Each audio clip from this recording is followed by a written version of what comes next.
एक देश एक चुनाव पर जेपीसी के गठन का प्रस्ताव आज होगा पेश। कानून मंत्री अर्जुन राम मेघवाल लोकसभा में रखेंगे प्रस्ताव। दोनों सदनों में कई अन्य प्रस्ताव सूचीबद्ध। झारखंड का केंद्र पर बकाया विवाद गहराया। मुख्यमंत्री हेमंत सोरेन ने कहा, हमारी मांग हवा हवाई नहीं। प्रदेश भाजपा अध्यक्ष बाबूलाल मरांडी ने लगाया था भ्रम फैलाने का आरोप। राष्ट्रीय स्वास्थ्य अभियान झारखंड के निदेशक अबू इमरान ने की समीक्षा बैठक। अधिकारियों को टीबी जांच की दर बढ़ाने और मृत्यु दर में 90% की कमी लाने के दिए निर्देश। और कल से बदलेगा मौसम का मिजाज। राज्य के दक्षिणी और मध्य भाग में बादल छाने और हल्की बारिश का पूर्वानुमान। ठंड से मिलेगी राहत।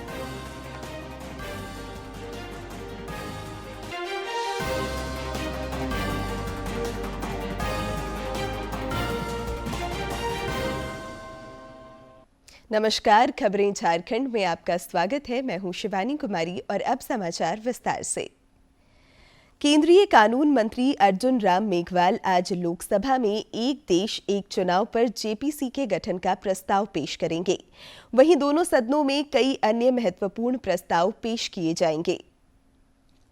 सदस्य लोकसभा में और 10 सदस्य राज्यसभा से होंगे। समिति में बीजेपी, शिवसेना, शिंदे गुट के साथ साथ एनडीए के दलों के साथ कांग्रेस, सपा, टीएमसी, एनसीपी, शरद पवार से भी सांसदों को शामिल किया गया है। बीजेपी सांसद पीपी चौधरी जेपीसी के अध्यक्ष होंगे। समिति के पूर्व केंद्रीय मंत्री अनुराग सिंह ठाकुर और नवनिर्वाचित कांग्रेस सांसद प्रियंका गांधी वाड्रा जैसे प्रमुख नाम शामिल हैं। जेपीसी अपनी रिपोर्ट अगले संसद सत्र के पहले सप्ताह के आखिरी दिन तक सदन के पटल पर रखेगी। एक राष्ट्र एक चुनाव विधेयक का उद्देश्य संविधान और संबंधित कानूनों में संशोधन करना है, ताकि देश भर में लोकसभा, राज्यसभा, विधानसभाओं और स्थानीय निकायों के लिए एक साथ चुनाव कराए जा सकें।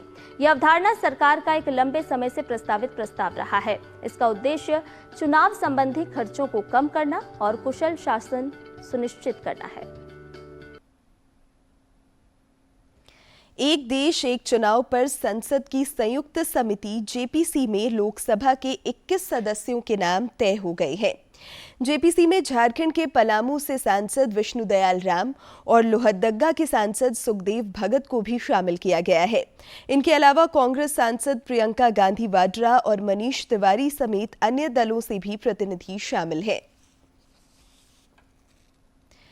खनिज रॉयल्टी मद में 1,36,000 करोड़ रुपए की बकाया राशि की मांग को लेकर पक्ष और विपक्ष के बीच वार और पलटवार का सिलसिला जारी है। मुख्यमंत्री हेमंत सोरेन ने सोशल मीडिया पोस्ट में भाजपा के प्रदेश अध्यक्ष बाबूलाल मरांडी के आरोपों पर कड़ी प्रतिक्रिया दी है। उन्होंने लिखा है कि हम झारखंडियों की मांग हवा हवाई नहीं, बल्कि यह हक और मेहनत का पैसा है। मुख्यमंत्री ने प्रधानमंत्री को लिखे खुले पत्र को भी सोशल मीडिया पर साझा किया है। इधर भाजपा प्रदेश अध्यक्ष बाबूलाल मरांडी ने बीते दिनों कहा था कि हेमंत सरकार बकाया राशि के मुद्दे पर भ्रम फैला रही है। उन्होंने एक सोशल मीडिया पोस्ट में कहा था कि बिना प्रमाण और आधारहीन आरोप लगाकर झारखंड की जनता को भ्रमित करने का यह खेल अब बंद होना चाहिए। मुंबई में कल एक नौका दुर्घटना में 3 रक्षा कर्मियों सहित 13 लोगों की मृत्यु हो गई। भारतीय नौसेना द्वारा जारी बयान के अनुसार एक नौका ने तकनीकी खराबी के कारण इंजन परीक्षण के दौरान नियंत्रण खो दिया। ये नौका मुंबई के करंजा के पास एक फेरी से टकरा गई, जो यात्रियों को लेकर गेटवे ऑफ इंडिया से एलिफेंटा जा रही थी। आधार पर आरोपियों पर कई धाराएं लगाई गई हैं।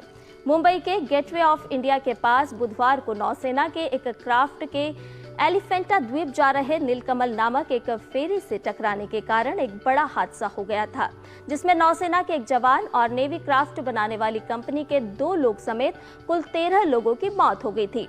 वहीं राहत और बचाव कर्मियों ने अन्य 101 यात्रियों को बचा लिया। हालांकि कई लोगों की तलाश अभी भी जारी है। इस घटना पर राष्ट्रपति द्रौपदी मुर्मू ने मृतकों के परिवारों के प्रति संवेदना प्रकट की है। सोशल मीडिया पोस्ट में उन्होंने घायलों के शीघ्र स्वस्थ होने की कामना की है। उधर प्रधानमंत्री नरेंद्र मोदी ने भी इस घटना पर दुख व्यक्त किया है और मृतकों के निकटतम परिजन को 2-2 लाख रुपए तथा घायलों को 50-50 हजार रुपए की अनुग्रह राशि देने की घोषणा की है। की कामना करता हूं। दुर्घटना में मारे गए प्रत्येक मृतक के परिजनों को PMNRF की तरफ से 2 लाख रुपए और घायलों को 50,000 रुपए की सहायता राशि दी जाएगी।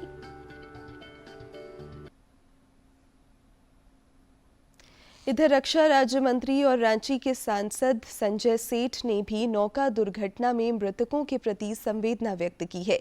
उन्होंने सोशल मीडिया पोस्ट में कहा कि मुंबई में यात्री नौका और भारतीय नौसेना के जहाज के बीच हुई दुर्घटना से मन व्यथित है। राज्य के श्रम नियोजन प्रशिक्षण तथा उद्योग मंत्री संजय प्रसाद यादव राजस्व बढ़ाने के लिए रोजगार पर जोर दे रहे हैं।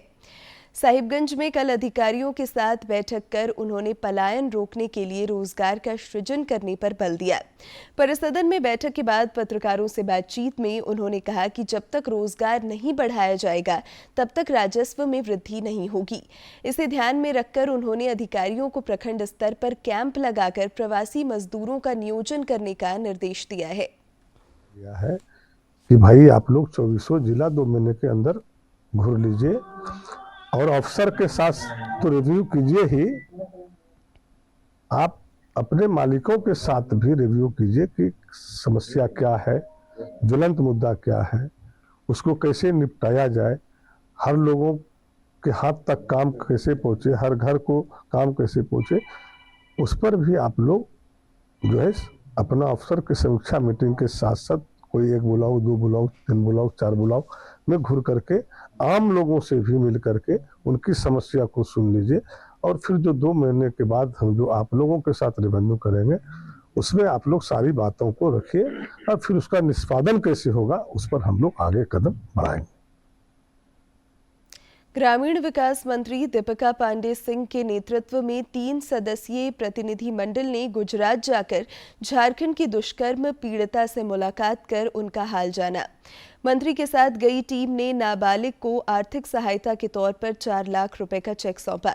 प्रतिनिधि मंडल ने गुजरात सरकार से दुष्कर्म के आरोपी को कड़ी से कड़ी सजा दिलाने की मांग की। मंत्री दीपिका पांडे सिंह के साथ IG Suman Gupta, director social welfare किरण पासी प्रतिनिधि मंडल में शामिल थी। लातेहार जिले के लुकुइया गांव में 22 नवंबर 2019 की रात नक्सली हमले में 4 पुलिसकर्मियों की हत्या मामले में राष्ट्रीय जांच एजेंसी की टीम नक्सली रंथू उरांव से 4 दिनों तक पूछताछ करेगी। NIA के विशेष न्यायाधीश MK वर्मा की अदालत ने रंथू उरांव को पुलिस रिमांड पर लेकर पूछताछ करने की इजाजत दे दी है। घटना को लेकर चंदवा थाना में प्राथमिकी दर्ज की गई थी। NIA ने वर्ष 2020 में टेक ओवर कर इस मामले की जांच कर रही है। खूंटी पुलिस ने सिलादोन और चामड़ी गांव के बीच डोडा लदे 2 पिकअप वैन को जब्त किया है, जिसकी अनुमानित कीमत 1.5 करोड़ रुपए से अधिक आंकी जा रही है। अफीम तस्कर यह डोडा रांची की ओर ले जा रहे थे। पुलिस को देखकर दोनों वैन के चालक गाड़ी छोड़कर भाग खड़े हुए। चालक के वाहन से कूदने के कारण एक वैन पलट गया। एक वैन पर 36 और दूसरे पर 42 बोरा डोडा लदा हुआ था। DSP वरुण रजक ने बताया कि प्राथमिकी दर्ज कर तस्करों की तलाश की जा रही है, जिसमें ड्राइवर गाड़ी चलती गाड़ी से उतरकर भागने जारी है। दर्ज गया है। करीब दोनों में 500 केजी अवैध डोडा बरामद किया गया है, जिसका अनुमानित मूल्य करीब 1.5 करोड़ के आसपास है। बोकारो जिले के पिंडरा जोड़ा थाना क्षेत्र के पुरुलिया हाईवे के किनारे बड़ी मात्रा में अंग्रेजी दवाइयां फेंकी पाई गई है। इनमें कुछ दवाइयां ऐसी भी हैं जिसके एक्सपायर होने की तिथि अभी बची हुई है। स्थानीय लोगों की सूचना पर ड्रग इंस्पेक्टर ने घटनास्थल का मुआयना किया। उन्होंने कहा कि दवाइयों का सैंपल जांच के लिए लिया गया है। खुले में किसी भी तरह की दवाइयां फेंकना गंभीर बात है। ड्रग इंस्पेक्टर ने बताया कि इस मामले की जांच कर दोषी व्यक्तियों पर कार्रवाई की जाएगी। एक्सपायरी में कुछ ही दवा एक्सपायर है, बाकी सारा दवा अभी एक्सपायर नहीं है। आप लोग के द्वारा ही मुझे सूचना मिली थी कि रोड के साइड में दवा फेंका गया है। कुछ एक्सपायरी मेडिसिन है, कुछ का बाकी है, नियर अबाउट एक्सपायरी है। तो हमने सबका सैंपल के तौर पर उठा लिया है अब अग्रिम जांच होगी और इसको कल डिस्पोज किया जाएगा। राष्ट्रीय स्वास्थ्य अभियान झारखंड के निदेशक अबू इमरान ने अधिकारियों को राज्य में टीबी के संभावित रोगियों की जांच दर को बढ़ाने और मृत्यु दर में 90% तक कमी लाने का निर्देश दिया है। उन्होंने रांची में राष्ट्रीय यक्ष्मा उन्मूलन कार्यक्रम के तहत समीक्षा बैठक में टीबी से ग्रसित परिवार के सभी सदस्यों की जांच और इलाजरत मरीजों को कोई भी खर्च नहीं होने देने के लिए आवश्यक कदम उठाने का भी निर्देश दिया। जेएसएससी सीजीएल परीक्षा के तहत 28 जनवरी 2024 को ली गई परीक्षा के पेपर लीक को लेकर परीक्षा लेने वाली एजेंसी को काली सूची में डालने के मामले में राहत नहीं मिल पाई है। झारखंड उच्च न्यायालय में कल जेएसएससी सीजीएल परीक्षा लेने वाली एजेंसी की याचिका पर सुनवाई हुई। हाईकोर्ट के जस्टिस एसएन प्रसाद और जस्टिस नवनीत कुमार की अदालत ने मामले की सुनवाई करते हुए एकल पीठ के आदेश को सही ठहराते हुए एजेंसी की अपील याचिका को खारिज कर दिया। प्रधानमंत्री नरेंद्र मोदी आगामी 29 दिसंबर को आकाशवाणी पर मासिक मन की बात कार्यक्रम में देश विदेश के लोगों के साथ अपने विचार साझा करेंगे। आम लोग इस कार्यक्रम को लेकर विचार और सुझाव टोल फ्री नंबर 1800-117800 पर दे सकते हैं। नरेंद्र मोदी ऐप या माईगॉव ओपन फोरम पर भी विचार साझा किए जा सकते हैं। नए साल के आगमन को लेकर पिकनिक मनाने के लिए लोग फॉल और नदी के तट पर जा रहे हैं। ऐसे में बोकारो स्थित बरवा घाट सैलानियों को आकर्षित कर रहा है। यहां पिकनिक मनाने वालों की खासा भीड़ लग रही है। दामोदर नदी के तट पर बनाया गया बैरवा घाट अपनी खूबसूरती से अलग छटा बिखेर रहा है। आसपास पहाड़ों से झरने के फुहार और पेड़ों के बीच बसा ये डैम लोगों को अपनी ओर खींच रहा। सैलानियों के लिए पिकनिक स्पॉट पहली पसंद बनती नजर आ रही है। बहुत ही अच्छा जगह है और अगर आप लोग आना चाहते हैं तो आप लोग आ सकते हैं। घूमने का स्पॉट बहुत अच्छा है, पर सरकार से और बोलेंगे कि वही थोड़ा विकसित किया जाए ताकि हम लोग और उनको भी फ़ायदा हो और हम लोग भी घूम सकें। काफ़ी अच्छा माहौल भी है। हर दिन गर्मी और चाहे ठंडी यहाँ पर हमेशा लोगों की भीड़ बनी रहती है। पिकनिक मनाने आए सैलानियों में कृष्ण कुमार और उनके दोस्तों ने बताया कि वो यहाँ हमेशा आते हैं। ये जगह बहुत खूबसूरत है, इसे पर्यटन स्थल के रूप में विकसित करने की ज़रूरत है। साथ ही यहाँ की साफ सफाई पर भी ध्यान देने की ज़रूरत है। वहीं पर्यटन विकास पदाधिकारी हेमलता भूम ने बताया कि जल्द ही इस जगह का निरीक्षण कर विकसित करने की योजना बनाई जाएगी। इसमें जितना भी हमारा योजना जैसे पीसीसी हो या फिर पेवर ब्लॉक हो या सीटिंग बेंच हो या लाइट लगाने की आवश्यकता हो, तो ये सब काम हम लोग करेंगे। बोकारो से महज कुछ दूर पर स्थित ये पिकनिक स्पॉट को विकसित करने की जरूरत है। लोगों की पसंद में शामिल बैरवा घाट पर पिकनिक मनाने के लिए लाखों की भीड़ लगती है। ऐसे में विकसित होने पर यह पर्यटन स्थल के रूप में अपनी पहचान बिखेरेगा। बोकारो से मनोज कुमार की रिपोर्ट। रांची के उपायुक्त मंजुनाथ भजंत्री ने ओरमांझी के प्रखंड विकास पदाधिकारी को कार्यालय में बिचौलिए का प्रचलन बंद करने की सख्त हिदायत दी है। उन्होंने कहा है कि बिचौलियों की शिकायत मिलने पर सख्त कार्रवाई की जाएगी।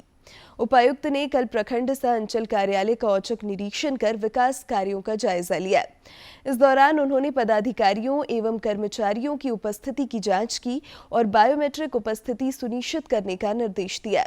इसके अलावा उन्होंने योजनाओं का कार्यान्वयन ससमय करने तथा कार्यालय की साफ सफाई पर ध्यान देने का निर्देश भी दिया। गढ़वा के अनुमंडल पदाधिकारी संजय कुमार ने किसानों की समस्याओं को जानने और उसके समाधान के लिए नई पहल की शुरुआत की है। इस पहल का नाम है कॉफी विद एसडीएम।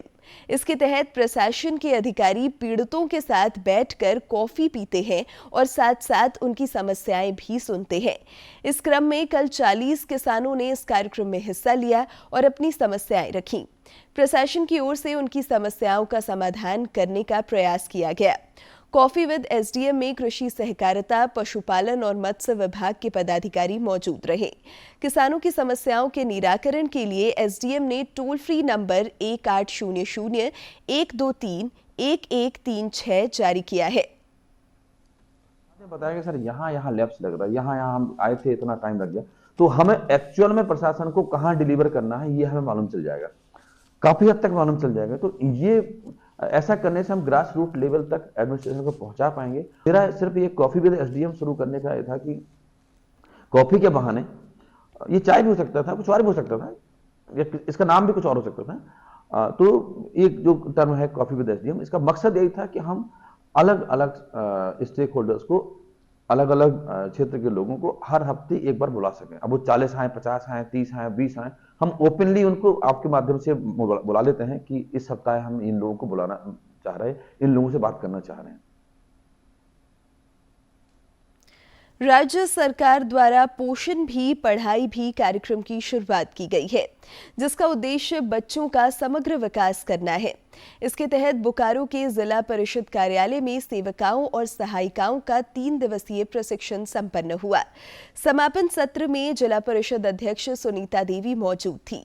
इस सत्र को संबोधित करते हुए उप विकास आयुक्त गिरिजा शंकर प्रसाद ने सेविकाओं और सहायिकाओं के कार्यों की सराहना की। मौके पर जिला समाज कल्याण पदाधिकारी डॉक्टर सुमन गुप्ता ने कहा कि इस कार्यक्रम का उद्देश्य पोषण और शिक्षा को लेकर समाज के लोगों को जागरूक करना है।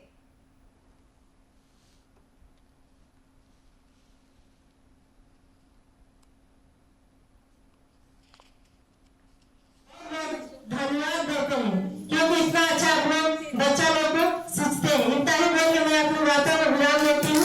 हर सेंटर पर ये लागू कीजिए कि हर महीने 10 वैसे माँ को हम पुरस्कृत करेंगे, प्रोत्साहित करेंगे, कम से कम प्रशंसा पत्र भी देंगे कि आपने अपने बच्चे का घर में देख रेख तो अच्छे तरीके से किया ही है, उसको सेंटर पर भी आपने भेजा है इस पूरे महीने में, इसलिए आपको एक अच्छी माँ, एक जिम्मेवार माँ का प्रशंसा पत्र आपको दिया जाता है। और अब कुछ खबर राज्य के विभिन्न जिलों से।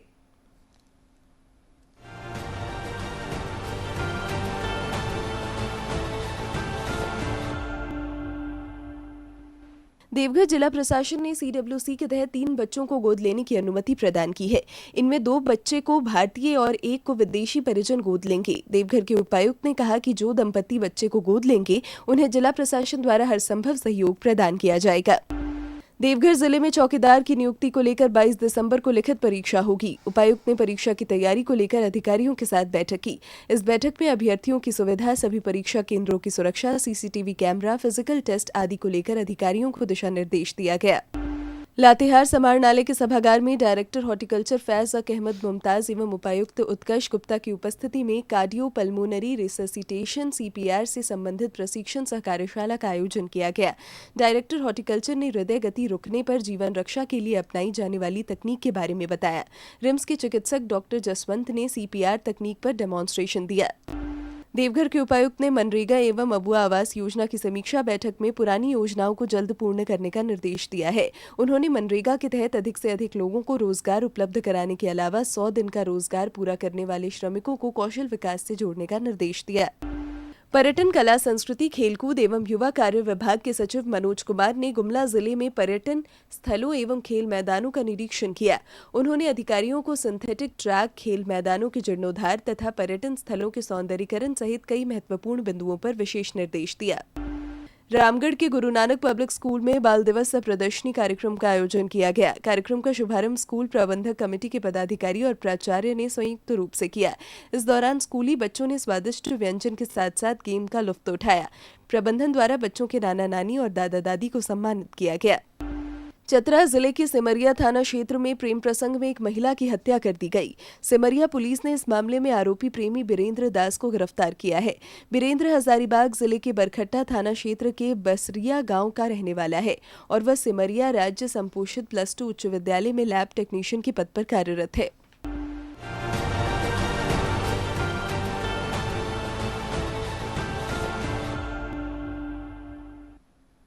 और अब बात मौसम की। राज्य में कल से एक बार फिर मौसम में बदलाव देखने को मिलेगा। मौसम विभाग के अनुसार राज्य के दक्षिणी और मध्य भाग में आंशिक बादल छाए रहेंगे और कहीं-कहीं पर हल्की बारिश होने की संभावना है। मौसम वैज्ञानिक अभिषेक आनंद ने बताया कि पिछले 24 घंटे में सबसे कम न्यूनतम तापमान 4.6 डिग्री रांची के कांके में दर्ज किया गया, जबकि सबसे अधिक तापमान 28.2 डिग्री चाईबासा में रिकॉर्ड हुआ। जिले हो गए जिसमें पूर्वी सिंहभूम, पश्चिमी सिंहभूम, सिमडेगा, सरायकेला, खरसावां, तो इन जगहों पे आपको हल्के से मध्यम दर्जे की बारिश देखने को मिल सकती है।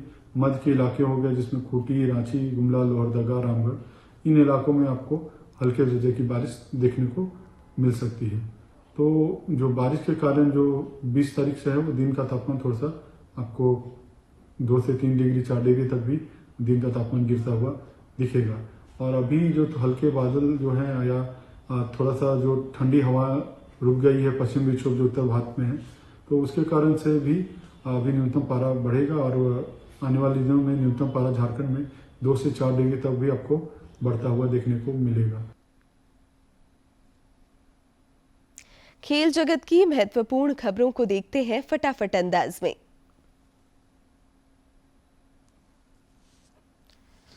विश्व टेनिस लीग का तीसरा सीजन आज से अबू धाबी में शुरू हो रहा है। 22 दिसंबर तक एतिहाद एरिना में 4 टीमें honour FX, eagles, TSL hawks, game changers, falcons और काइट्स शामिल हो रही हैं। खो खो विश्व कप के पहले संस्करण का आयोजन।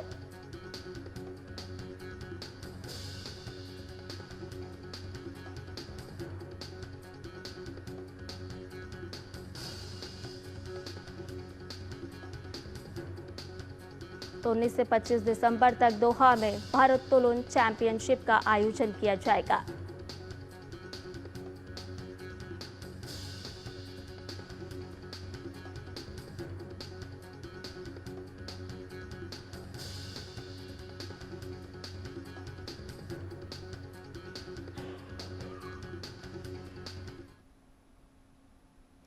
प्रयागराज में आयोजित महाकुंभ में इस बार 40 करोड़ श्रद्धालुओं के पहुंचने की संभावना है।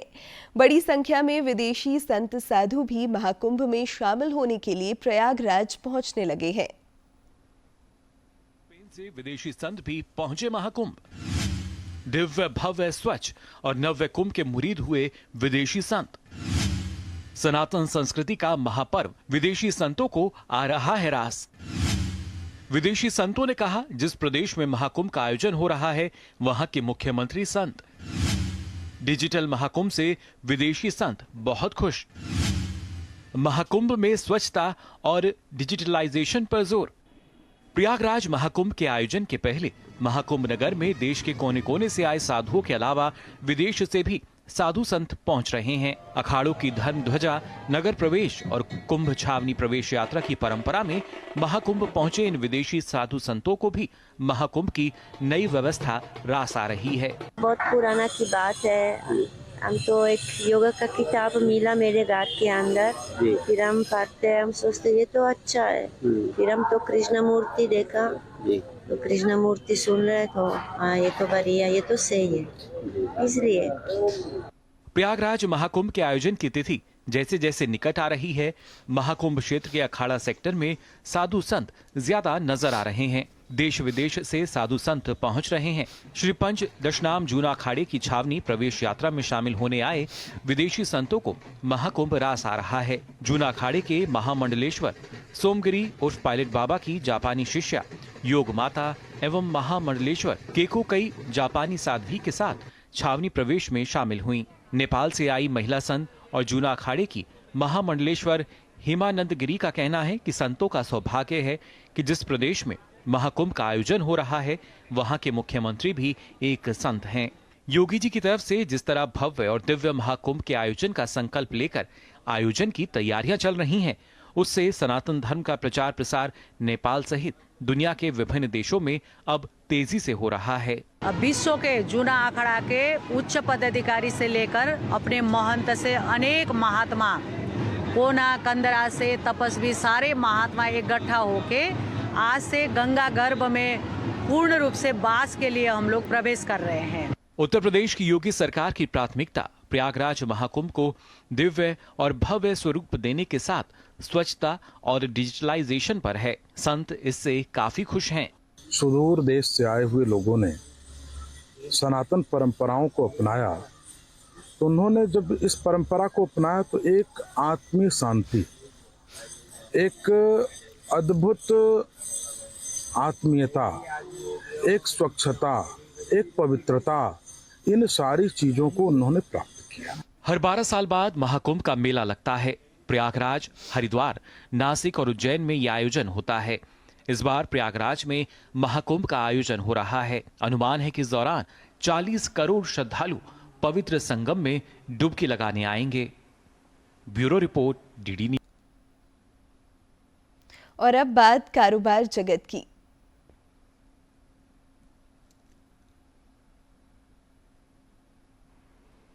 चालू वित्त वर्ष में 17 दिसंबर तक डायरेक्ट टैक्स कलेक्शन 16.45% बढ़कर 15.82 लाख करोड़ रुपए से अधिक हुआ। सीबीडीटी के मुताबिक 7.42 लाख करोड़ रुपए का कॉरपोरेट टैक्स और 7.97 लाख करोड़ रुपए का नॉन कॉरपोरेट टैक्स इसमें शामिल है। वाणिज्य मंत्री पीयूष गोयल ने कहा कि सरकार मेक इन इंडिया के तहत दुनिया का सबसे अच्छा ईवी इकोसिस्टम बनाने पर काम कर रही है। उन्होंने संसद परिसर में शानदार इलेक्ट्रिक वाहनों का डेमो लिया। पीएलआई योजना मैन्युफैक्चरिंग सेक्टर में 1.46 लाख करोड़ रुपए का निवेश आकर्षित करने में सफल रही और इसी के साथ 9.5 लाख से अधिक नौकरियां पैदा हुई। निचले सदन में एक लिखित जवाब में वाणिज्य और उद्योग मंत्री पीयूष गोयल ने ये जानकारी साझा की। सेबी ने छोटे और मझोले उद्यमों के आईपीओ की प्रक्रिया को मजबूत करने के लिए सख्त नियामकीय ढांचे को मंजूरी दी है।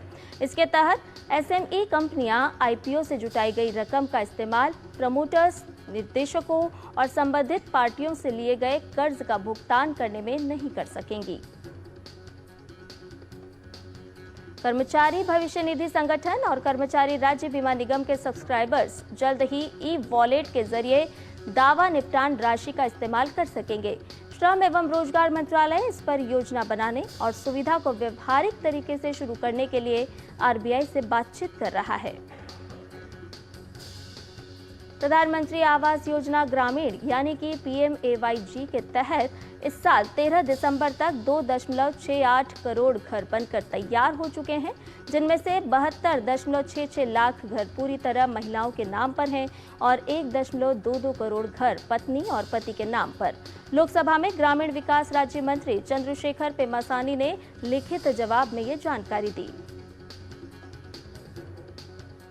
केंद्र सरकार ने 2023-24 के रबी सीजन में एमएसपी पर 6.41 लाख मीट्रिक टन दालों की खरीद की। कृषि और किसान कल्याण।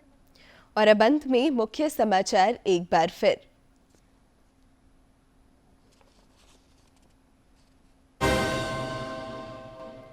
एक देश एक चुनाव पर जेपीसी के गठन का प्रस्ताव आज होगा पेश। कानून मंत्री अर्जुन राम मेघवाल लोकसभा में रखेंगे प्रस्ताव। दोनों सदनों में कई अन्य प्रस्ताव सूचीबद्ध।